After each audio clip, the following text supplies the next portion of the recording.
Everybody that I've talked to since I've been in Missouri has asked me two things. Have you given very many lessons or very many meetings, held very many meetings, and are you nervous? And the answer to both of those are no, I haven't held very many meetings. It's actually my first meeting to hold, and I'm not really very nervous because I talked to Chris, and I told Chris that I hope nobody threw tomatoes at me, and Chris said that if I pick them up and take them home, because all things should be received with Thanksgiving. Amen. So hopefully nobody will throw any tomatoes at me. And the title on the board is a little bit misleading. It's one of those titles that, you know, sometimes when people see it, they kind of go, oh boy, here we go again, or something like that. And the thing that got me thinking about this, or the title of this, is Daniel Traylor. I don't know if you know who Daniel Traylor is. Daniel Traylor is a young guy that goes to church with us at Robinson, and I walk around a lot, Chris, so I don't know how that camera's going to work out. But he's a young man, and he's going to college right now, and he was going to give tennis lessons. And he said that you could get the first tennis lesson for free, and after that it'd be $25. So I said, okay, you know what, I think that'd be kind of cool to go check out. I'd like to learn how to play tennis. So I was thinking, you know, tennis lesson, I went and bought me a little $10 Walmart racket, and I was going to meet him the next morning, or whatever the case was. But before I went and met up with some friends of mine at Cracker Barrel, and I ate a big boy breakfast, a very big boy breakfast. And I'm thinking I'm going to go to the park and just hit the tennis ball back and forth and it'd be all good. Well, that was not the case. I got to the park, and Daniel, he had a bag of balls. I think there was probably only 10 or 15 in there, but it felt like 100. Because he told me to set my racket down and to just get back behind the line, and he'd throw a ball to one side of the court, and then I had to run to one side of the court, grab the ball, throw it behind me, get back in the middle of the court, he'd throw the ball to the other thing. And I mean, after about the first round, I was dying, I was sweating, I was breathing hard, I was hoping, I was like, when are we going to get to the tennis lesson? Well, eventually I think he felt sorry for me. After about the second or third bag of balls, I went chasing around the thing, and he told me finally, go get your racket and we'll just hit the balls back and forth. So I said, all right, good. You know, this is my time to shine or whatever. So I went and got my little cheap tennis racket, and I mean, he was throwing them as if I was throwing them to my youngest daughter. Just barely over the fence, just tossed them right to me. And I mean, I was supposed to hit them like right over the fence. Man, I hit those things and they go flying over the fence. I mean, I think tennis would be a lot funner game if it was more of a like home run derby than actually what he was trying to do. So I think he was getting a little discouraged with me, and I was, you know, probably the worst student he had ever had. So finally he told me, he said, hey, look, man, he said, do this. He's like, get down like this. I said, all right. So I got down like that, and he said, hold your racket like this. So I said, okay, I got my racket like this, and I'm like, you know, ready. And he said, now you look like a tennis player. And you know what I told him? You better not throw one of them balls in. Because as soon as you throw one of them balls, all of that's going to go out the window.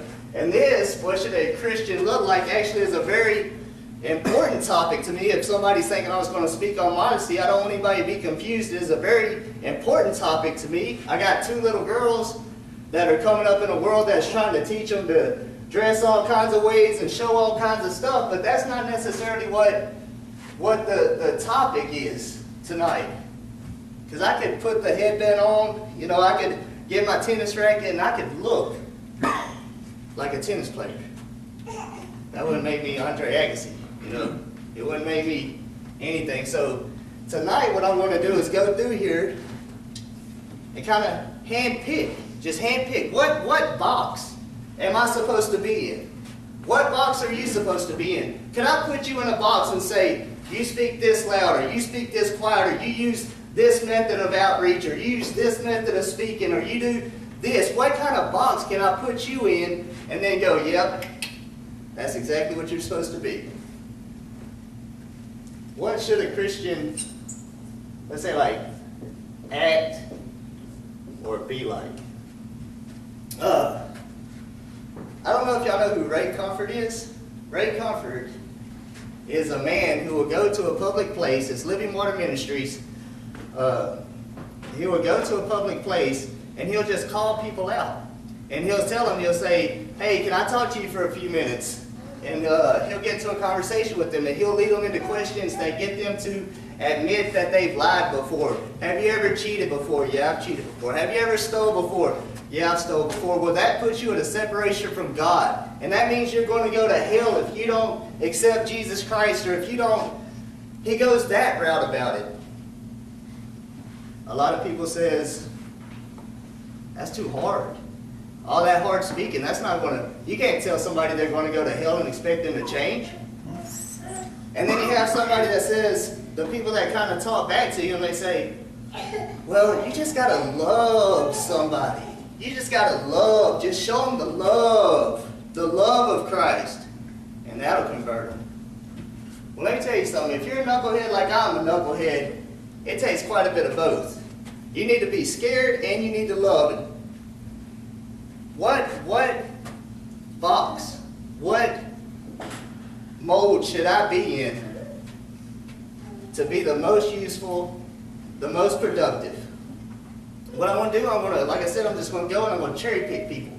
I'm just going to take some people and I'm going to use them as examples. I'm just going to take little tidbits of their life out of the Bible and I'm going to write them up here. And whenever it's all said and done, it's going to maybe seem a little scatterbrained at first. That's cool. When it's all said and done, you'll get exactly what I'm saying. Or you can throw tomatoes at me. The first person I want to talk about, if you want to read along, Acts 18 and verse 24 through 25. And a certain man, a certain Jew named Apollos, born of Alexandria, an eloquent speaker, an eloquent man, and mighty in the scriptures, came to Ephesus. This man was instructed in the way of the Lord, and being fervent in the Spirit, he spake and taught diligently the things of the Lord, knowing only the baptism of John. And he began to speak boldly in the synagogue. The first guy is Apollos.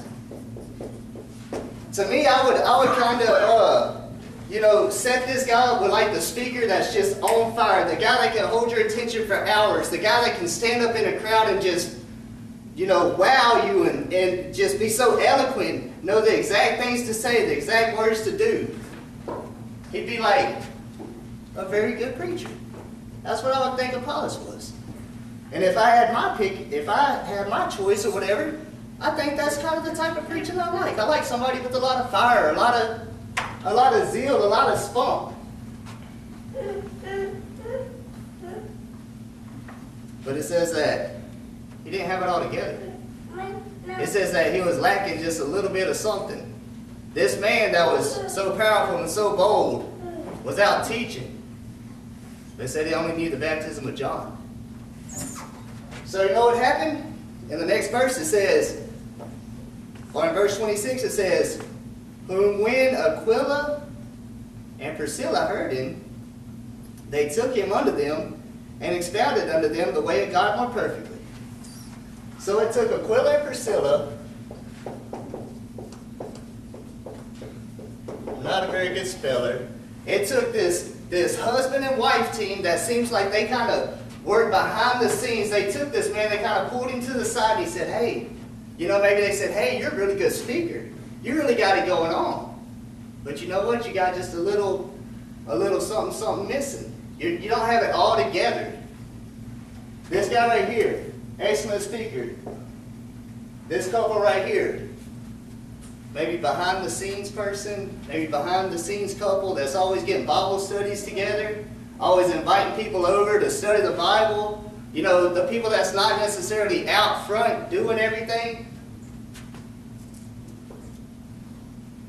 Remember, I'm trying to say, what kind of mold, what do I need to fit into to meet that? The next guy I want to talk about is the Apostle Paul. Y'all bear with me, please. Is the Apostle Paul. And whenever I think of the Apostle Paul, I think of him as an Apollos. I think of him as somebody that can just get up and speak and preach and be powerful and just hold everybody's attention and just be dynamic. But the Bible don't say that, does it? It don't. In 1 Corinthians 2 and 1, it says, and I, brethren, when I come to you, I came not with excellency of speech, or of wisdom, declaring unto you the testimony of God. He said, I wasn't a very good speaker. And you think right there, he's just kind of being the Apostle Paul, where he says, like, I don't want to boast, or I'm not, I'm just, but there's more to it. If you go to 2 Corinthians 11 and 6, it says, but though I be rude in speech, yet in knowledge, yet not in knowledge, but we have been thoroughly made manifest unto you in all things. Anybody ever looked that word rude up? Whenever I saw it, I was thinking like New Yorker rude, like get out the road, beep, beep, beep. You know what that word is for Latin? Ignoramus. That's what it means. The word is idiotus. It translates into ignoramus. Could you imagine the Apostle Paul, when he speaks, kind of sounding like, when I think of him standing up in Mars Hill and saying, you men, most superstitious, I couldn't imagine that, but that's what he says. I don't know if he had like a stuttering problem, or I don't know if he just wasn't a very good speaker or whatever. If he was like, men of Mars, I don't know. But you know what he was good at? If you go to 2 Corinthians 10 and 10, for his letters say they are weighty and powerful. His letters that he wrote were weighty and powerful, but his bodily presence is weak, and his speech contemptible. When you put all these scriptures together, this man that just stands so big and so tall and just all these things, doesn't seem that was the case. Seems like the Apostle Paul was a little man. He probably couldn't speak that well. But you know what it says he could do? He could write. And when he spoke, he got his point across. When he went and withstood Peter to the face, he got his point across. But being a speaker, maybe that wasn't it. Maybe that wasn't his gift. But I think it's kind of funny that the way everything worked out, God took the Apostle Paul and put him in prison and gave him pen and paper, and people supplied that. And he wrote things about how when he's in a race, he races not as one that just beats the wind, but he races, and you can see somebody racing to win, just breathing hard, trying to get to that finish line. Or you see when he says, oh wretched man that I am, why do I do the things that I don't want to do? You can feel his pain and you can feel his struggle, and you know that he means that. That the Apostle Paul is human and that he was really writing that out there. Boom. When he got on to people, you could feel it. That's the Apostle Paul. Maybe not quite the Apollos that you would figure. How about this man right here? John the Baptist. Could you imagine that guy coming in here and trying to give a lesson? Dressed the way he dressed, ate the way he ate, spoke the way he spoke. I mean, think about it. If somebody came in here and called you a den of vipers, you want to hear this? See, I've been talking to Jerry a little bit about my style, the way I speak with people and stuff, and I probably am more along the lines of the John the Baptist, like just straightforward and kind of, there it is.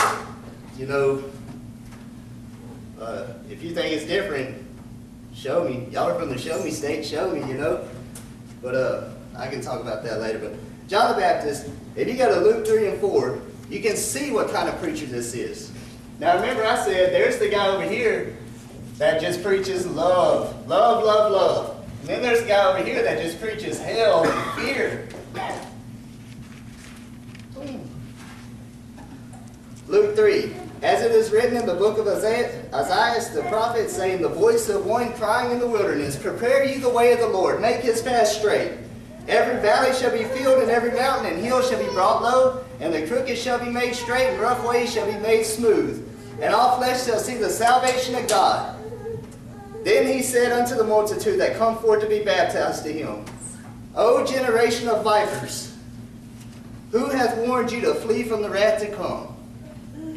If somebody came in here and said that, or came into, who would invite them back? Who wants to hear that? He said, then said the multitude, O generation of vipers, who hath warned you to flee from the wrath to come?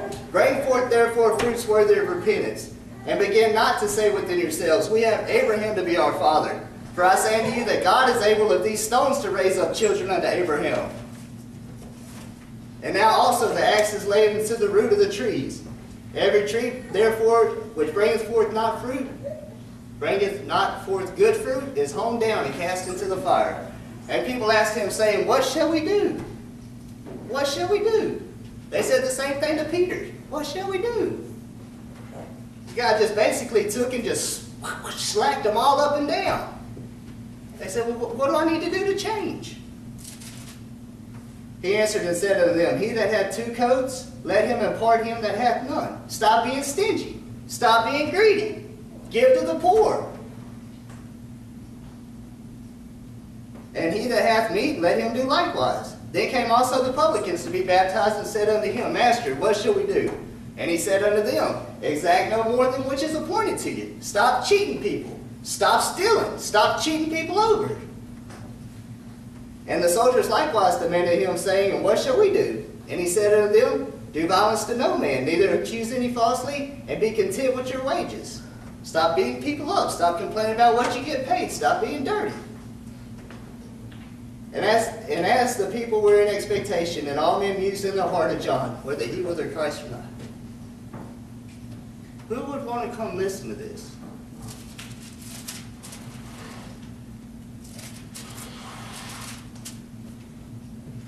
Mark 2, Mark 1, verses 5 through 6. And there went out unto him all the land of Judea, and they of Jerusalem, and were all baptized to him in the river Jordan, confessing their sins. And John was clothed with camel hair, and with a girdle of a skin about his loins, and he did eat locusts of wild honey. Seems like there was a lot of people that won't come out there and listen to that. I want to say woolly booger of a man, because he couldn't have been like, you know, very attractive or anything like that. Now we'll jump ship a little bit, and we're going to talk about Tabitha.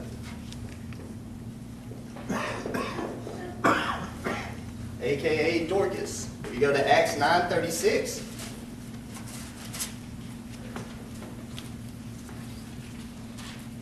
Acts 9:36. Now there was at Joppa a certain disciple named Tabitha, which by interpretation is called Dorcas. This woman was full of good works and alms deed, which she did. And it came to pass in those days that she was sick and died. Whom when they had washed, they laid hands on. When they had washed, they laid her in an upper chamber. And I'm going to stop right there, because if you go a little bit further, she gets raised from the dead. But that's not the part that I wanted to bring out about this lady, this Tabitha.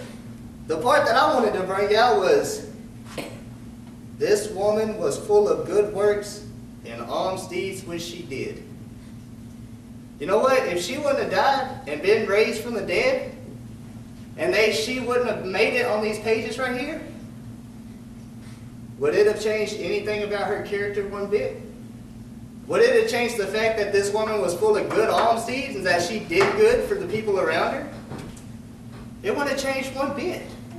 I'm talking about, what is my place? What is my box? Where am I supposed to be at? You know, a lot of times there's people that are doing things behind the scene that we have no idea that's going on. There's a lady back in Robinson, and I'm not going to name her because Chris will probably tell it, but there's a lady back in Robinson. I found out, which I didn't know this, I found out that this lady went to nursing homes on her spare time without anybody knowing, and just visiting people that she didn't know. I think that's pretty amazing. And whenever I found this out and I got this lesson, I wanted to give her kudos. I wanted to say, like, hey, there's a lot of things going on. There's this lady, in her spare time, it came out wrong. I said in her spare time she goes and visits funeral homes. It had a little different meaning than the nursing homes, but she laughed it off.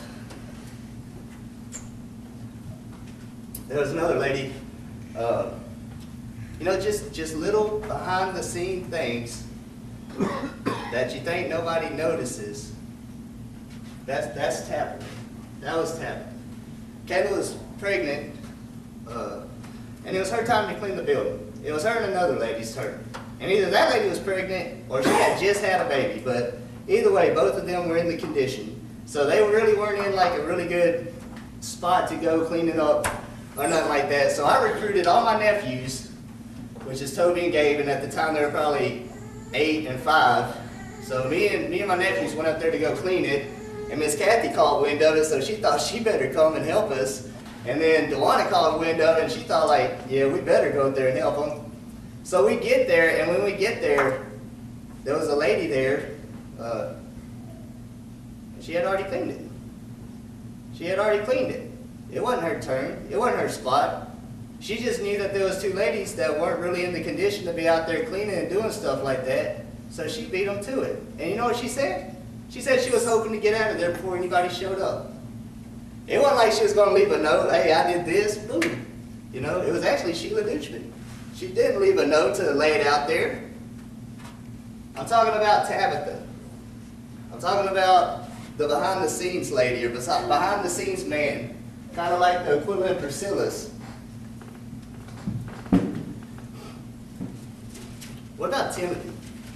The next guy I want to talk about is Timothy.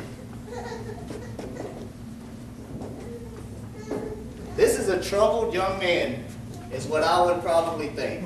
You know, in a world today where people are just, like, being bullied is a huge thing. Like, so many people now are being bullied, and it's a big epidemic.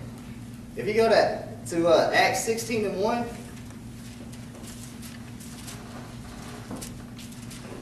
I know it seems like I'm just picking people out, that they're not really connected or nothing like that, but they are connected.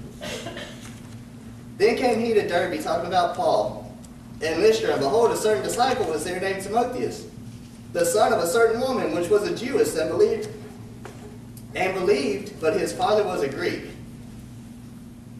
Mom was a Jewess, father was a Greek. If you put that together in that time, that's a pretty tough situation. If you put that together in that time, that young man was something that shouldn't have been. That young man, I can only imagine people picking on him and bullying him, or, you know, whatever the case may be. Mom and dad shouldn't have been together. Back then it was a thing that shouldn't have happened. But this young man, he turned out all right. If you go to 2 Timothy 2:1-5, I know I'm just rushing over people. 2 Timothy 2:1-5.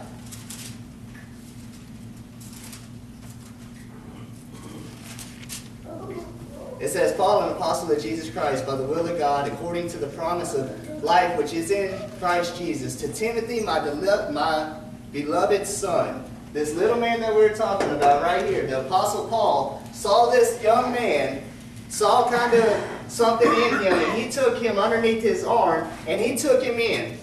In a minute, you'll see who all he gave credit to, but you don't see that he gave credit to the Father. It says, to Timothy, my dearly beloved son, grace, mercy, and peace from God the Father and Christ Jesus our Lord.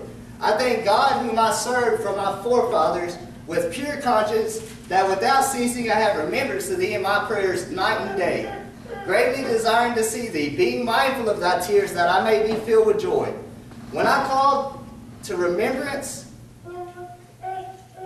the unfeigned faith that is in thee, which first dwelt in thy grandmother Lois and thy mother Eunice, and I am persuaded that in thee also.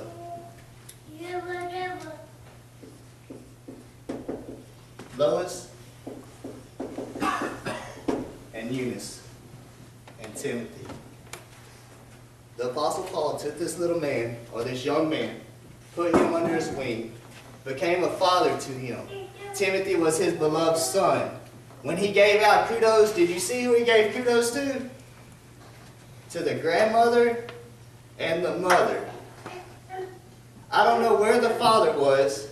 I don't know what happened in that situation. There's not enough information here to really say, a whole lot about it, but I do know this, that there was a little old lady that probably spent quite a few nights with Timothy sitting on her leg or sitting on her knee, reading the Bible or the Old Testament back then, reading to him, telling him about the wonderful works of God, trying to take this young man and raise him to be a man.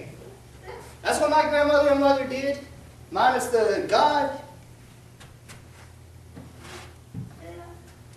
This little old lady and his mom. What is my box? Where do I fit in? How am I to make a difference in the church? How am I to make a difference in the world? How do I need to be the person that makes a change? Well, what should a Christian act like? We can go and we can talk about Onesimus, a runaway slave. Ended up getting caught in prison with the Apostle Paul. The Apostle Paul told him, hey, you shouldn't have left. He became a Christian. He wrote to Philemon. He said, take Onesimus back. He is a worthy brother. We're talking about a runaway slave. What should a Christian look like? What should a Christian be like? What about the Ethiopian eunuch? A man that's just sitting in a chariot reading the scriptures. And he wants to know, what is all of this about? Who are they talking about? Philip comes up beside him and kind of takes him in and he explains to him. We're talking about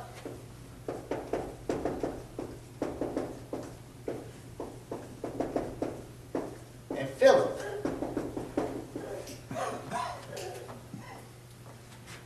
What should a Christian look like? Well, to me, a Christian should look like somebody who's not afraid to stand up and to say, to speak, whatever. That might be him. That might be their call. Aquila and Priscilla, a Christian looks like a husband and wife team that kind of isn't scared to reach out. They're not scared to maybe correct someone. And I'm pretty sure they can just thump them. The Apostle Paul, this little man, who has so much to say. Maybe can't say exactly what he wants to say, but he can write it down so beautiful and get it out there. Let me tell you something that happened to Kayla. Courtney K is her cousin. You know Courtney K. Courtney K called Kayla the other day and said, hey, are you home? She said, yeah. I might be getting a little messed up. She said, okay, I'm going to drop by. You know what she dropped by with? Some roses and a letter to tell her how much she loved my wife. A letter is a powerful thing when it comes in sincerity or whatever. If your gift is writing or if your gift is being kind or whatever the case may be, that's cool.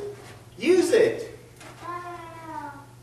The Ethiopian eunuch, somebody with just an honest heart that was diligently seeking. John the Baptist, the guy that just gets up there and tells it how it is. Hey, you're screwing up, straighten out. Timothy, a young man without a father. Tabitha, a lady behind the scenes that's doing good works. Or a person behind the scenes that's doing good works. So what should a Christian look like? We have a lot of good examples here.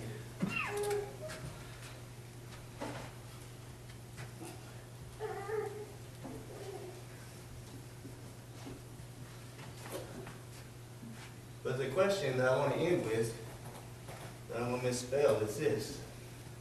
What should Christianity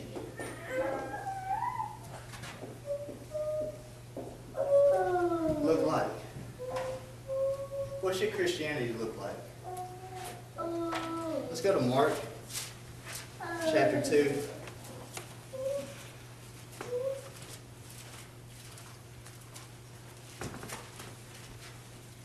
This is a beautiful picture to me. This is a beauty, just talking about Jesus. And again he entered into Capernaum after some days, and it was noticed that he was in the house. And straightway many were gathered together, insomuch that there was no room to receive him, no, not so much as about the door. And he preached the word unto them. This is Jesus Christ. Everywhere he went, he had a following. thousands of people. He went to this house. They just followed him around this house. And they come into the house. Verse 3, and they come unto him, bringing one sick of the palsy, which was born of 4. And when they could not come nigh unto him for the press, they uncovered the roof where he was, and when they had broken it up, they let down the bed wherein the sick of the palsy lay. When Jesus saw their faith, he said unto the sick of palsy, Son, thy sons be forgiven thee.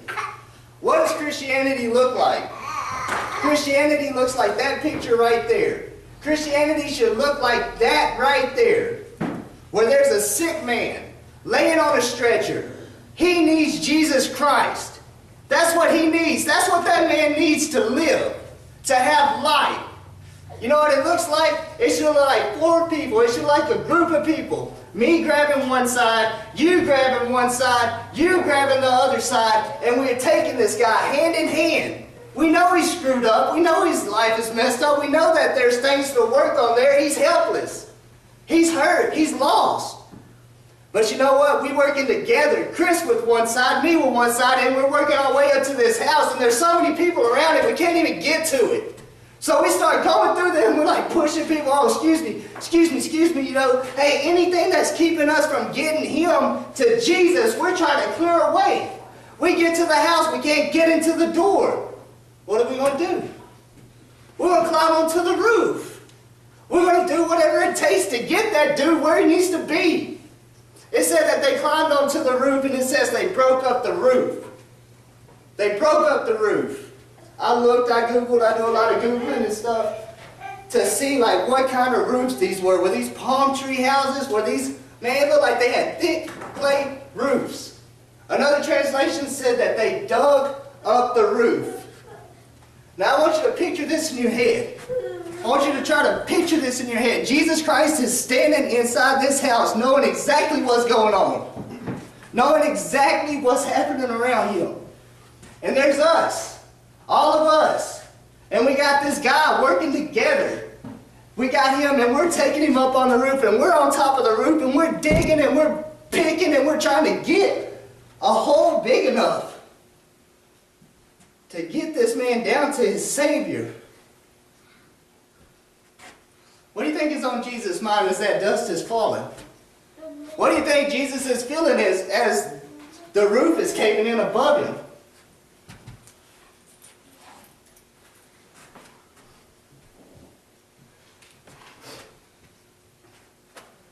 I'll tell you what he's thinking. And when Jesus saw their faith,